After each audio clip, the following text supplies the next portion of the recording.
20 real estate test questions that will help you pass your real estate exam. If you're new to the channel, my name's Darren Sy. I'm a licensed real estate agent and loan officer in California. My channel is dedicated to all things real estate education. If you've been on my channel, welcome back. And per many of your requests in the comments, you guys wanted 20 question videos. So today I made a compilation video. It's going to be 2 sets of 10 questions. So you'll be getting 20 questions to help you pass your exam on that first try. Before I dive into the questions, drop a comment on what state you're going to get your license in. Question number 1. Sarah just bought her first new home. Congrats, Sarah. Huge accomplishment. She put 20% down and got a mortgage for the remainder.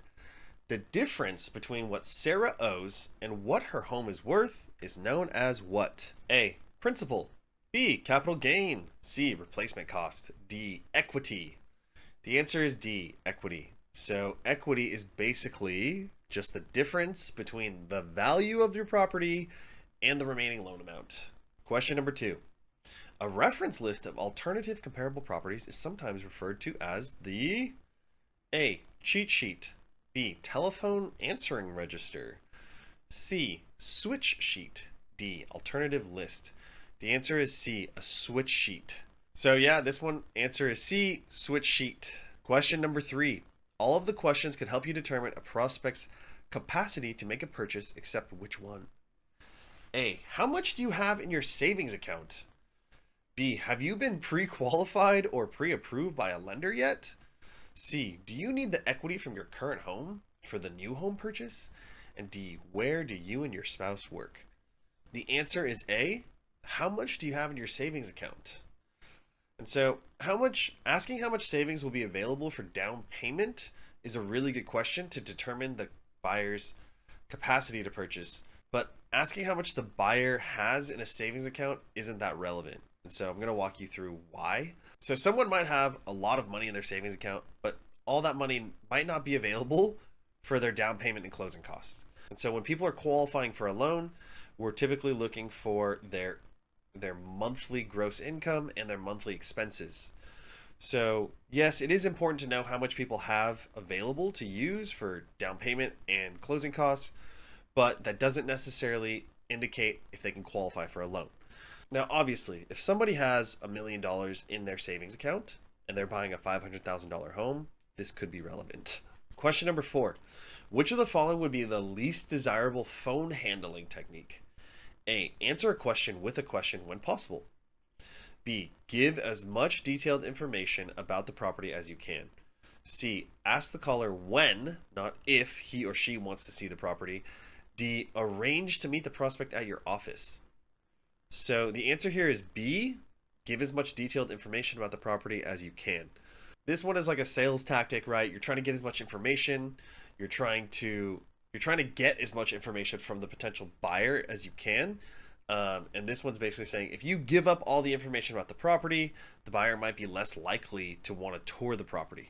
I don't necessarily agree with this one. This one is kind of like going into sales strategy and how to have conversations that will convert clients to buyers. Okay, question number 5. Prospects Jim and Linda arrive with agent Bill at the first showing. When Bill pulls in front of the home, Linda decides immediately that she doesn't want to see the inside. What should Bill do?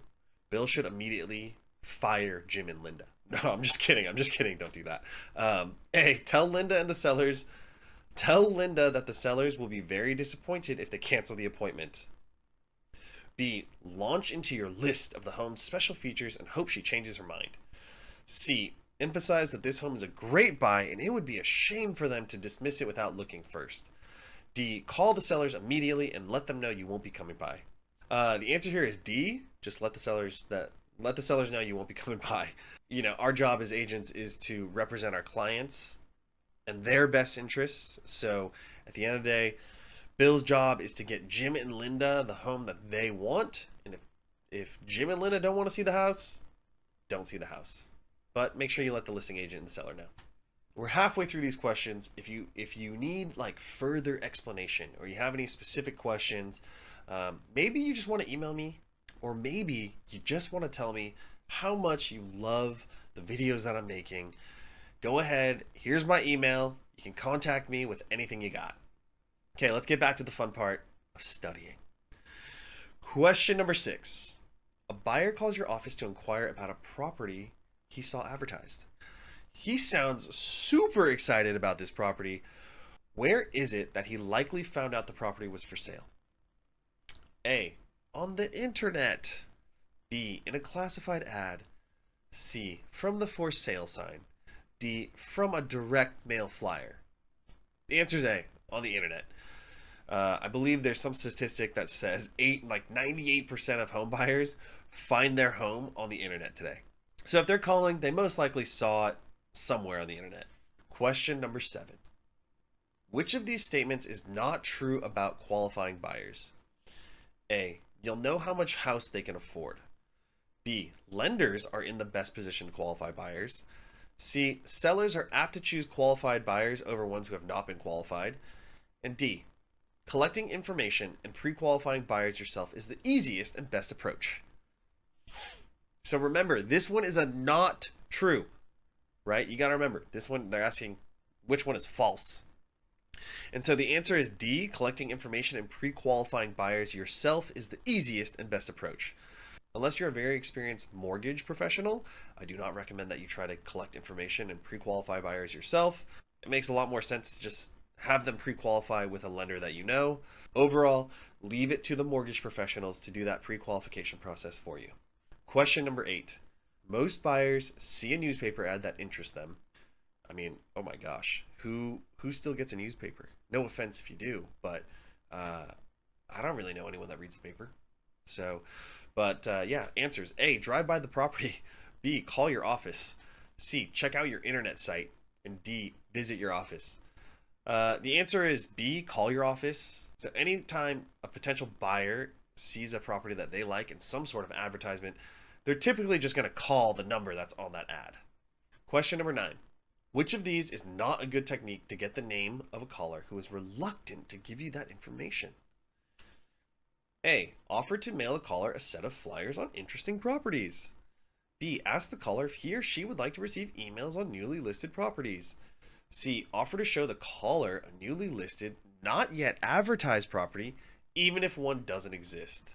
And D, offer to call the prospect when new listings that meet his or her criteria come on the market. The answer here is C, offer to show the caller a newly listed, not yet advertised property, even if one doesn't exist. Yeah, just don't lie. Like, lying is just bad. Don't do that. That's how you lose trust and credibility. So yeah, just remember this one is a not question, right? So which of these is not a good technique? Make sure you read the questions carefully. You have clarity. You have clarity on what it's asking. Question number 10.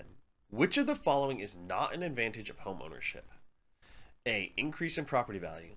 B, increase in equity. C, repairs and maintenance. D, tax deductions.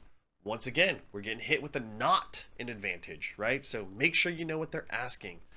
And so here the answer is C, repairs and maintenance. Nobody likes to pay money for repairs and maintenance on their home. Obviously, the other three items are beneficial of home ownership. So yeah, answer C, repairs and maintenance. Now that we've been through 10 questions, if you like these types of questions and you want to actually purchase your own testing kit, there's a link in the description where you can buy the same material that I'm getting these questions from and that I used to pass my real estate exam and loan license test on the first try. The link is going to be to Calibri, which I am actually currently using to work on my broker's license as well. Okay, let's finish up this study session with the last 10 questions. Question number uno. All of the following are valid listing agreements. Which one is illegal in many states? A, exclusive agency. B, open. C, exclusive right to sell. D, net. The answer is D, net. So A, B, and C, right? Exclusive agency, open, exclusive right to sell. Those are pretty standard. Those are very common. Make sure when you're studying, you actually know the definition of each. Net listing agreements are illegal in many states because they could make it so there's a conflict of interest. The broker might put their own interest ahead of the seller. Question number 2. Which of the following statements is not true about a net listing? Be careful, this is a not question. A. Sets a limit on the commission a broker can earn. B. Is generally viewed as unprofessional. C. Is illegal in many states. D. Allows a broker to have as a commission anything above the minimum the seller sets. So we're really getting into this net listing today. And so the answer is A. Sets a limit on the commission a broker can earn. And let's just kind of go over what a net listing is, right? So the seller sets a minimum price that they want to receive from the property, and they let the broker set the selling price at any amount the broker wants. The broker then keeps the difference between the seller's minimum requirement and the selling price. This is viewed as unprofessional and is discouraged in California, and it's illegal in many states. Which is true of an exclusive authorization to acquire property agreement? A. The buyer must pay the broker a commission. B. The broker will owe fiduciary responsibilities to the seller as well as the buyer. C. It must specify a definite termination date. D. Commission is never involved. The answer is C. It must specify a definite termination date. Basically, the exclusive right to acquire property agreement authorizes the broker to act as the buyer's agent, with the agent owing the buyer the same duty as a listing agent owes a seller, with the commission being negotiable and with the commission possibly being paid by the seller. And this is for all exclusive agency agreements, right? The agreement must specify a termination date, right? That's a part of making a contract legal. Question number 4. When the broker and seller agree that the broker can receive commission for a specified number of days after the listing expires if selling to a named party on a list, it's referred by what term? A. Security clause. B. Non-penalty clause. C. Safety clause. D. Effective period. The answer is C. A safety clause.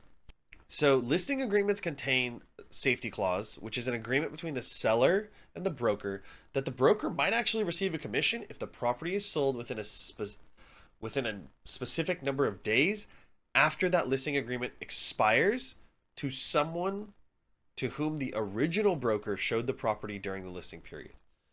But the buyer's name must appear on a list the broker gave the seller within 3 calendar days after their listing expires. Question number 5. Which kind of listing gives one broker the right to sell, but allows the owner to sell the property and not owe a commission to the broker? A. Non-exclusive agency. B. Exclusive agency. C. Exclusive right to sell. D. Net. The answer here is B. Exclusive agency. So I'm just going to walk through the definitions of each answer here. So a non-exclusive agency is an open listing where the client has the right to work with any number of brokers or sell the property themselves without owing a commission. An exclusive right to sell gives one listing broker the right to be paid commission regardless of who sells the property, while an exclusive agency gives exclusive right to sell to one broker and requires the seller to pay that broker only if the broker actually sells the property. Okay, so we're about halfway through the test questions. If you like studying with me and you want to pass your exam on the first try, go ahead and just hit that subscribe button.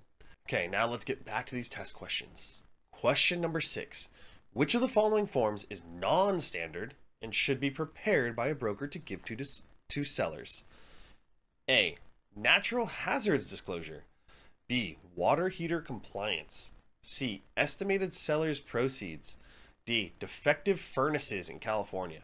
The answer is D. Defective furnaces in California.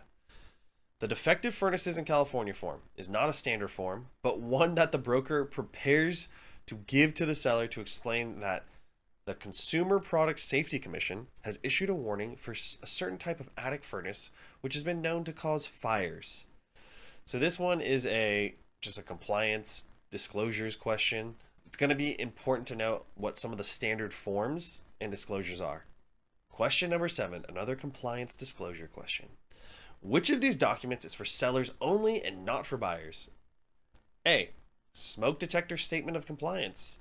B. Real estate transfer disclosure. C. Residential listing agreement. D. Seller's affidavit of non-foreign status and or California withholding exemption. The answer is C. The residential listing agreement. So if you're a successful real estate agent, you're going to want to be very familiar with this form. This is the form that gives you the right to work with a homeowner and list their home for sale. And so the listing agreement has nothing to do with the buyer. The listing agreement is completely between you, the agent, and your brokerage, and the homeowner who wants to sell. Question number 8. An agent must give a copy of the listing agreement to the sellers, A, at the time the agent presents an offer, B, at the time the agreement is signed, C, when the seller pays commission, D, after the agent has had time to make copies at the office. The answer is B, at the time the agreement is signed. So all sellers must sign and date the listing agreement. The broker must sign below with the firm's name. And California law requires that the sellers receive a copy of the listing agreement at the time the signatures are obtained. Luckily for us as agents, technology is great. If you're using some sort of e-signing software, usually right when that form is completed, everyone receives a digital copy. Question number 9. In the listing agreement, a seller can choose to decline/disapprove all but which of the following items? A. A sign in the yard. B. Broker compensation to other brokers. C. Posting to MLS. D. Lockbox. The answer is B. Broker compensation to other brokers. So in the actual listing agreement, there's a form in there that talks about cooperating compensation and how commissions are divided. This question will be outdated pretty soon.